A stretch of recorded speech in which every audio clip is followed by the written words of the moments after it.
welcome back. I'm going to go ahead and do part 2 of this video. I just wanted to go through, I know I've been thinking about doing another video on this, but it's so hard to do with the limitations on my computer. My frame rate turns to crap whenever I try to record. Anyway, I won't get into that. I did want to go into what I've been doing in the game. I'm at 100 hours played now.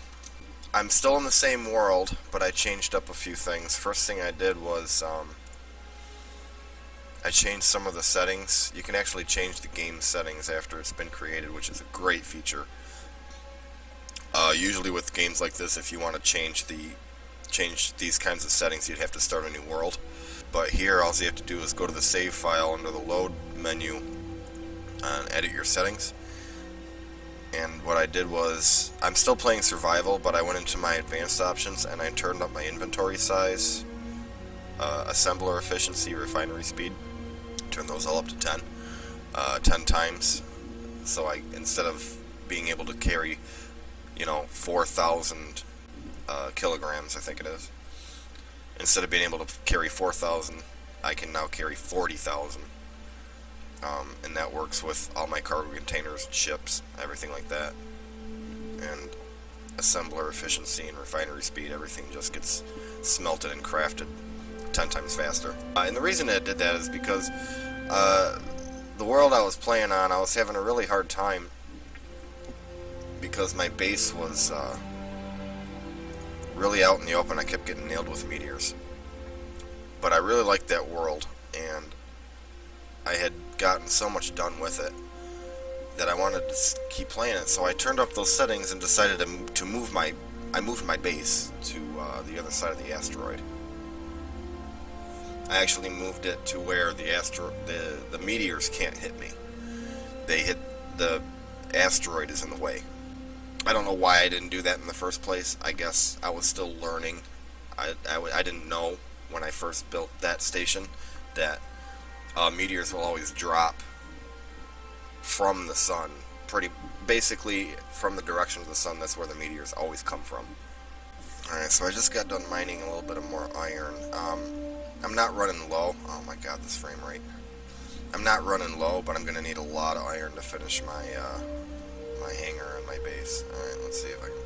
Where's my base? There we go. Gotta rename my beacon. I started building some solar panels out there. See where this base is built into the asteroid, the meteors won't hit it because they'll just hit the asteroid before they can get to my base. They can still hit my solar panels, but they're in such a spot to where the chances of them getting hit are pretty rare.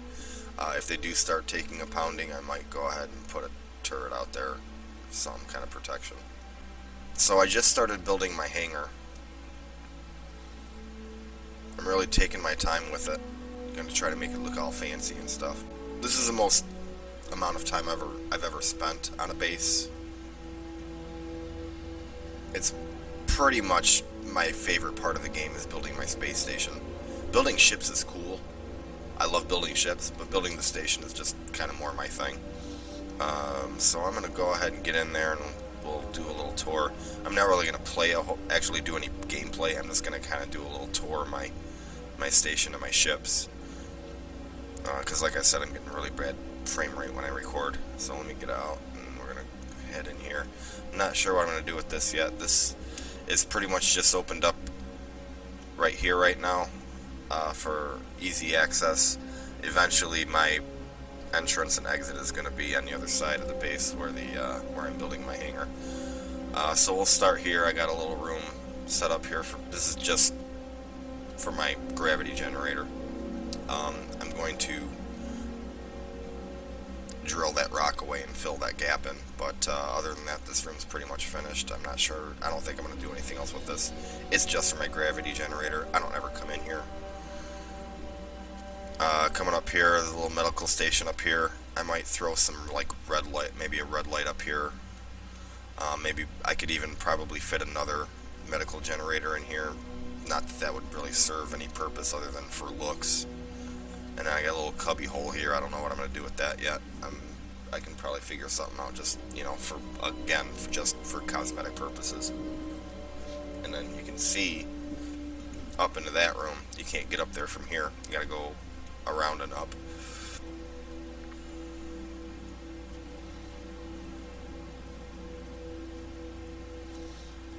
Go through this corridor. Now this reactor is upside down. I suppose I could turn it right side up. I had it upside down because I wasn't sure if I was going to feed a conveyor into it from the top. If I fed a conveyor into it, it would have to be from the top because I'm built into the asteroid over here. If I wanted to run a conveyor underneath or from the side, I would have to drill into the rock, and it just would be too much of a pain in the ass, I think. So that's my reactor room up there. And then here's the main cargo containers, assemblers, refineries. I started building a second assembler just to have it. With the 10 times assembler speed, it's just not even necessary. Things get built so quickly. And then I have my observatory room over here. And you can look out, see a part of the base. I got my ship hanging out over there. You can see the solar panels over here.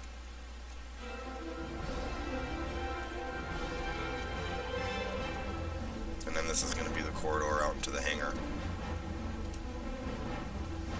And I'm really taking my time and trying to make this look fancy in here.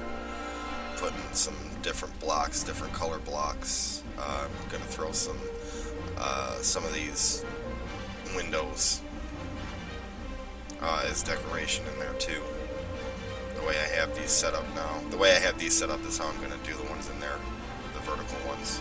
The corner ones look cool too though.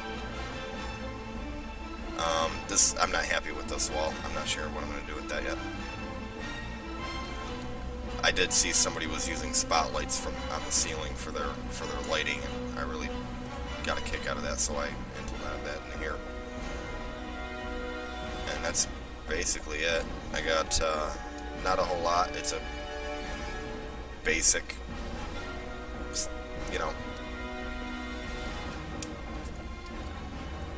space station.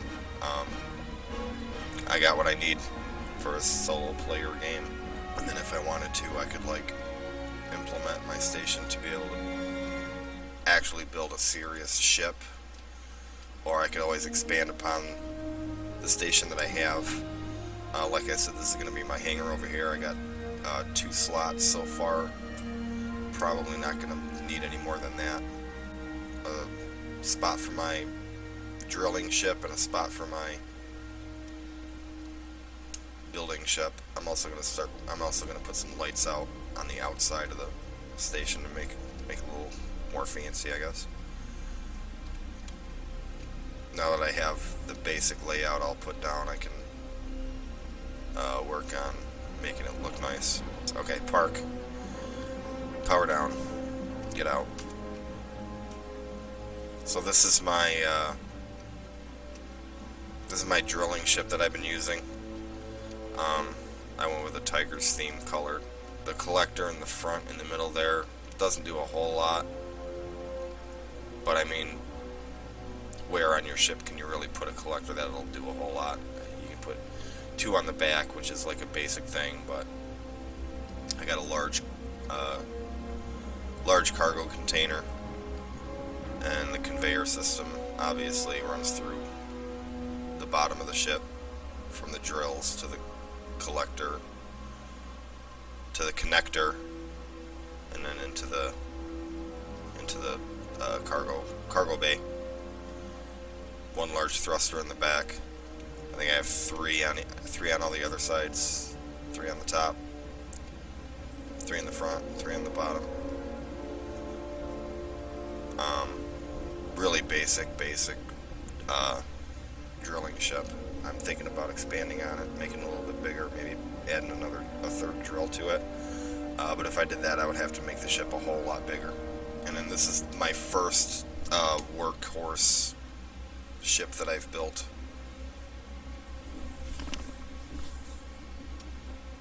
Once again, very basic welder and grinder.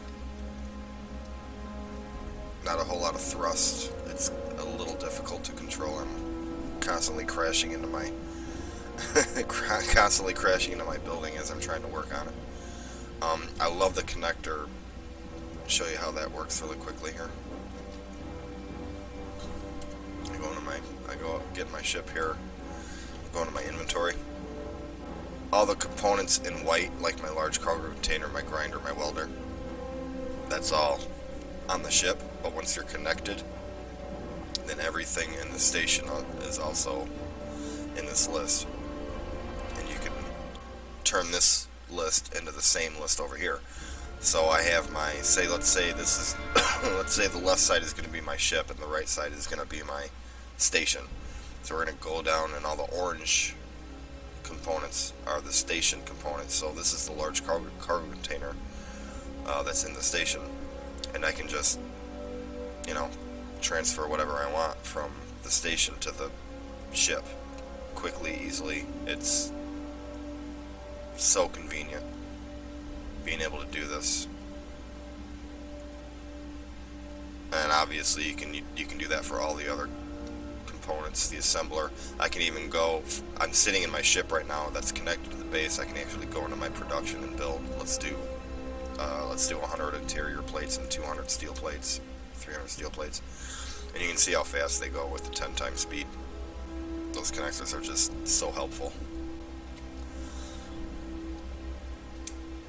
Trying to blast off from a connector, though, is still a pain in the ass. I think there might be a setting on that to turn that down. I just haven't played with it at all, really. And that's pretty much all I wanted to show. I'll probably add a few more solar panels, but I have so much uranium. It's not really a big concern. Solar panels are mainly for multiplayer games to keep your defenses up and running while you're offline. There isn't a whole lot of use for them in the single player mode. The one time I tried to play multiplayer, had the first guy that came into the game decided to crash multiple spawn ships into my base that I just worked on for 6 hours, so I decided that multiplayer was not for me. So anyway, gonna cut this short, and hopefully you guys enjoyed it. And I am planning on putting out YouTube videos a little more regularly now. I don't want to just completely slack on keeping things up to date. So, thanks for watching. We'll talk to you later. Bye-bye.